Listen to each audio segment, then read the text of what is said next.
Season 2, Episode 4, Classroom and CEO Discussions. We touched on staffing last week, but another area of business is just where you bring your family into that. And that can be a big blessing or a curse in itself. So let's talk family and business. When you bring family in, it can be your biggest headache or your biggest blessing. And it's ultimately just based on how you lead. In teaching, you learn boundaries early on. You learn to love all of your students, but also there needs to be a structure. There has to be set policies and protocols and communication and consequences in place to keep things fair, and that's no different in business. With businesses, that can be harder when you have your family in the mix. It's easy for those lines to get blurred because you want to make sure you're not overstepping or hurting personal feelings if you have certain family members that are helping you out. But the goal is, just like in your classroom, everybody should be abiding by your policies. Everybody should be carrying their weight. They should be doing the structure and routine that you have set forth because you want that to be a model for all the rest of your staff. Like, you don't play games. You're not bending rules no matter who it is. The thing with family is you have to learn to love them when you're at home and lead them when they're in your business. And that can be the tough part. It's especially important that you have boundaries in place with family because, like I said in season 1, you want to be respected versus liked.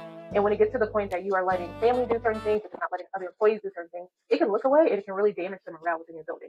And it goes back to last week, like it's still your seating chart. So you want to figure out where those family members fit and do they align? Do they mesh? Do they meet the mission? Do they understand the vision? And ultimately, your family should be doing the same thing that you're having all your other staff do. If your state requires certain training, you require certain attendance for training, your family should be there. You really have to take off that hat of being a family member and being a leader. And you have to be strong and vocalizing that. It's easy to put personal feelings on the table, but that's not going to be good for your business.